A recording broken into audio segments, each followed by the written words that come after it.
बिस्मिल्लाहिर्रहमानिर्रहीम।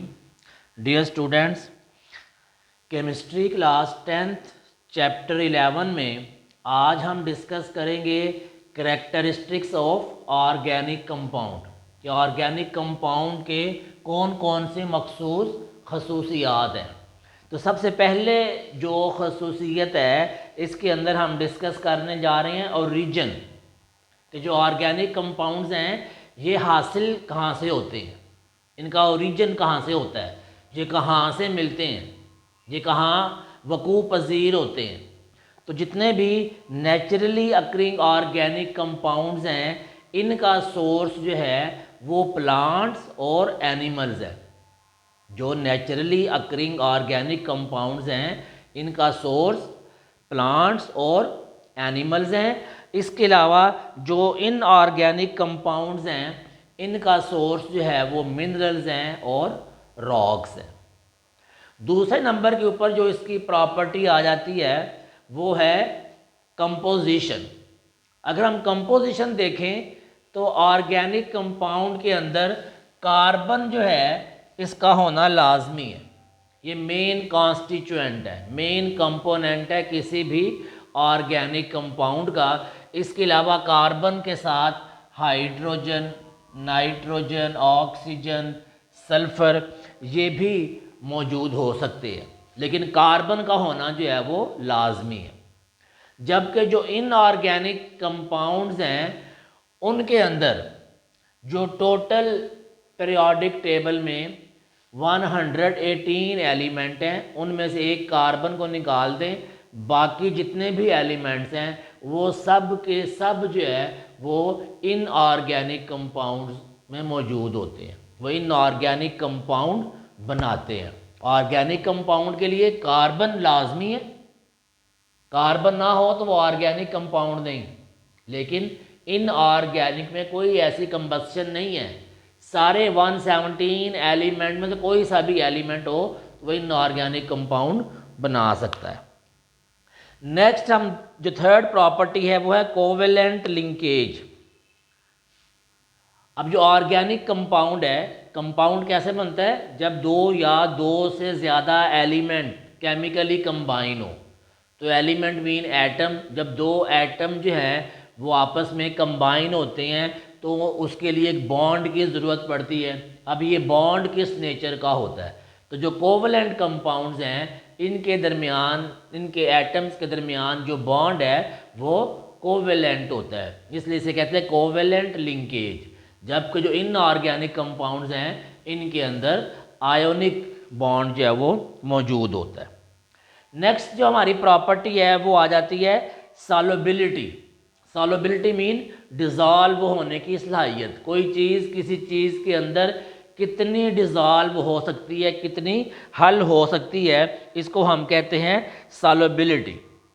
अब ऐसे ऑर्गेनिक कंपाउंड जो नॉन पोलर हैं, ऑर्गेनिक कंपाउंड पोलर भी होते हैं और नॉन पोलर भी, ऐसे ऑर्गेनिक कंपाउंड जो नॉन पोलर हैं वो नॉन पोलर सॉल्वेंट्स के अंदर ही डिज़ोल्व हो सकते हैं।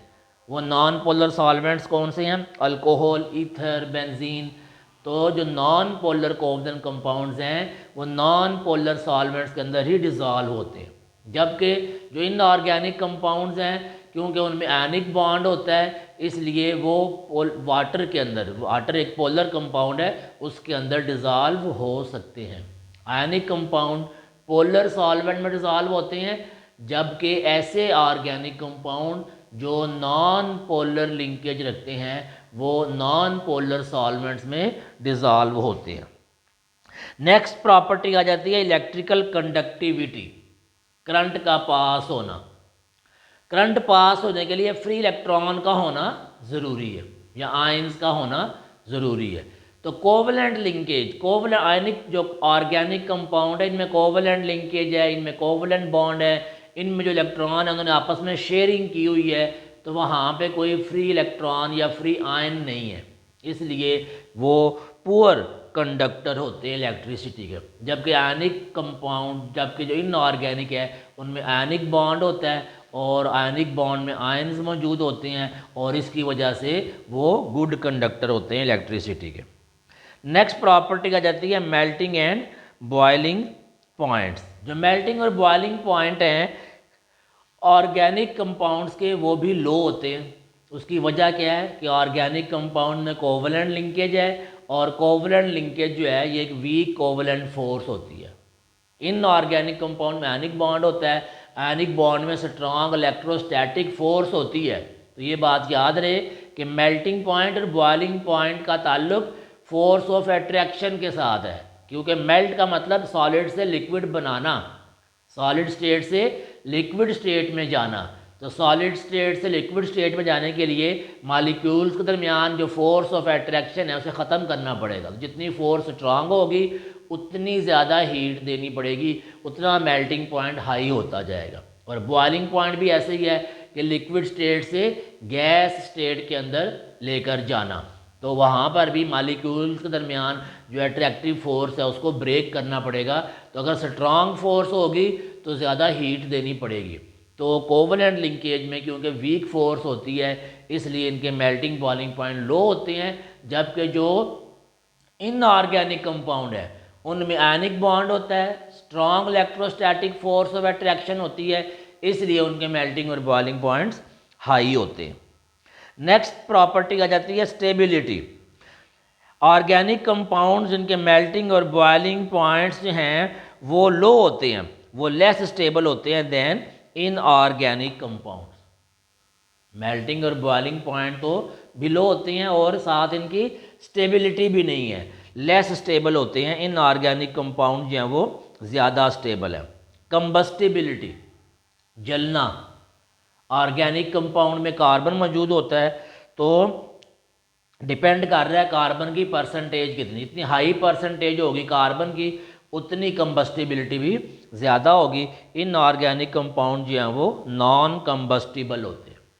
नेक्स्ट प्रॉपर्टी आ जाती है आइसोमरिज्म।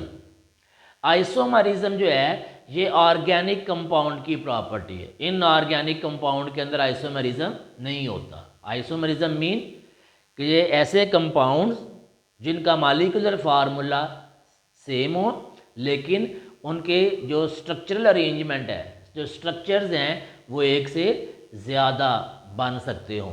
तो आयनिक कंपाउंड जो इनऑर्गेनिक कंपाउंड है उनमें ऐसी कोई सूरत नहीं, उनमें आइसोमरिज्म की प्रॉपर्टी एग्जिस्ट ही नहीं करती। जबकि जो कोवलेंट कंपाउंड्स हैं उनके अंदर आइसोमरिज्म की प्रॉपर्टी मौजूद होती है। फिर नेक्स्ट आ जाता है रेट ऑफ रिएक्शन। क्योंकि इनमें कोवलेंट लिंकेज होता है इसलिए इनके जो रिएक्शन है वो मॉलिक्यूलर नेचर का होता है। मॉलिक्यूल की फॉर्म में कंपाउंड जो हैं वो रिएक्ट करते हैं और इसके लिए स्पेसिफिक कंडीशंस चाहिए, ख़ास टेम्परेचर चाहिए, ख़ास प्रेशर चाहिए, ख़ास मॉइस्चर चाहिए। स्पेसिफिक कंडीशंस इनको प्रोवाइड कर दी जाए तो इनका रेट ऑफ रिएक्शन जो है वो इंक्रीज़ होता रहता है। ये हमारे सिलेबस में 10 प्रॉपर्टीज़ थी ऑर्गेनिक कंपाउंड्स की जिनको हमने डिटेल के साथ डिस्कस किया।